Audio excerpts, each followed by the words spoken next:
صلی اللہ تعالی علیہ وآلہ وسلم کہ تم جہاں بھی ہو مجھ پر درود پاک پڑھو کہ بے شک تمہارا درود مجھ تک پہنچتا ہے.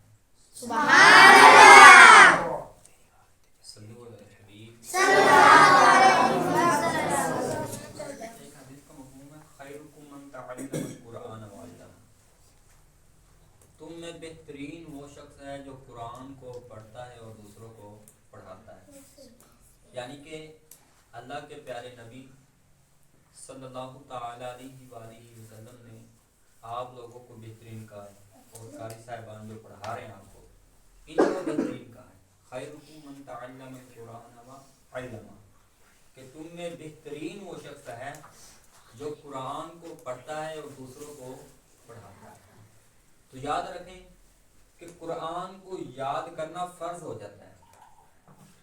ٹھیک ہے, جب آپ قرآن مجید کی تلاوت کرتے ہیں حفظ کرنے کے لیے آئے نا تو حفظ کرنے کے بعد بھلانا نہیں ہوتا وگرنہ اس کا عذاب ہوگا. ایک مرتبہ میرے آقا سرکار مدینہ صلی اللہ تعالی علیہ وآلہ وسلم نے جبریل سے سوال کیا معراج کی رات کہ جبریل یہ کون بندہ ہے؟ وہ بندہ کیسا تھا؟ اس کے سر پہ فرشتہ پتھر مارتا تھا تو اس کا سر کوچ کوچ ہو جاتا یعنی کہ ذرہ ذرہ ہو جاتا تھا. پھر وہ پتھر دور جاتا, فرشتہ اس کو جب تک لے کے آتا تب تک اس کا سر پھر دوبارہ صحیح ہو جاتا تھا. اسی طرح قیامت تک اس کو سزا ملنی تھی. تو میرے نبی نے پوچھا جبریل یہ کون ہے, کس کو سزا دی جا رہی ہے, کس وجہ سے دی جا رہی ہے؟ تو جبریل نے عرض کی یا رسول اللہ یا حبیب اللہ اس بندے نے قرآن مجید کو یاد کر کے بھلا دیا. تو قرآن مجید کو یاد کرنا کوئی مشکل بات نہیں ہے. وَلَقَدْ يَسَّرْنَا الْقُرْآنَ لِلذِّكْرِ فَهَلْ مِن مُدَّكِرٍ. اللہ قرآن پاک میں فرماتا ہے کہ میں نے قرآن مجید کو آسان کر دیا تو ہے کوئی اس کو یاد کرنے والا؟ یاد کرنا کوئی مشکل نہیں ہے. صحابہ کرام کس طرح یاد کیا کرتے تھے؟ میرے نبی کے پیارے صحابہ 10 آیات کو لے کے یاد کیا کرتے تھے. 10 آیات نہیں ہیں, جب تک وہ یاد نہیں ہوتی, مکمل ان پہ عمل نہیں ہوتا, تب تک آگے والی 10 کو نہیں یاد کرتے تھے. پہلے 10 لی ہیں, اس میں مکمل عمل کیا کرتے تھے اچھی طرح. اس آیت کا جو ترجمہ تھا جس لیے وہ نازل ہوئی تھی اس لیے وہ اس پہ عمل کرتے, پھر آگے 10 یاد کیا کرتے تھے. تو ماشاءاللہ اللہ نے فرمایا کہ وَلَقَدْ يَسَّرْنَا الْقُرْآنَ لِلذِّكْرِ فَهَلْ مِن مُدَّكِرٍ. ہم نے اس قرآن کو آسان کر دیا تو ہے کوئی اس کو یاد کرنے والا؟ اور الحمدللہ آپ سب قرآن مجید کو یاد کرنے والے ہیں. پچھلی مرتبہ بھی میں نے بتایا تھا کہ قرآن مجید کو آسان طریقے سے یاد کرنے کا طریقہ کہ بھی قرآن کو کس طرح ہم محفوظ کر سکتے ہیں. قرآن مجید کو یاد رکھنا آسان طریقہ کون سا ہے؟ تو یاد رکھیں کہ جب بھی آپ سبق سنائیں آپ کے سبق میں غلطی آ جائے تو ٹھیک ہے, اٹکن نہ آئے. جو آپ بار بار اٹکتے ہیں نا, ایک سبق سنانا ہے آپ نے 15 لینا یا 14 لینے, اس میں آپ اٹکنے جو کرتے ہیں وہ آپ کی کمزوری کا سبب بنتی ہیں. غلطی آئے گی, غلطی آپ درست کر لیں گے کیونکہ آپ کو پتہ ہے یہ میں نے غلطی کی ہے. اب اٹک اٹک کے پڑھنا, رک رک کر پڑھنا. جب سبق کچا ہے تو سب کی کچی ہے, اور اگر سب کی کچی ہے تو آپ کی ساری منزل کچی ہے. تو سبق کو اچھے طریقے سے پہلے سنانا چاہیے اچھی طرح کہ اس میں اٹکن کی گنجائش نہ ہو, غلطی کی گنجائش نہ ہو.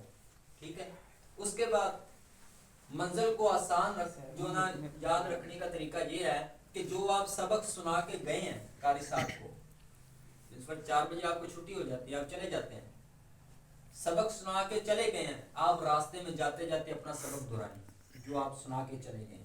15 لائنیں یا 16 لائنیں جو آپ نے سنائی ہیں آج کا دن, وہ آپ پڑھتے جائیں. اس کے بعد رات سوتے وقت آپ جو نا پڑھیں, سونے سے پہلے بیٹھ جائیں, 4 روپے پہ اپنے بستر پہ بیٹھ جائیں. جو سبق سنایا ہے بالفرض 30 پارے کا جو نا 1 رکوع آپ نے سنایا ہے تو اس کو پڑھنے جو نا پڑھ کے پھر آپ سوئیں تاکہ آپ کو یاد رہے. جب اسی طرح صبح اٹھتے ہیں آپ لوگ تو صبح اٹھیں, فریش ہو, کلی وغیرہ کریں, وضو کریں, نماز سے پہلے بھی پڑھیں, نماز کے بعد بھی اسی رکوع کو زبانی پڑھیں.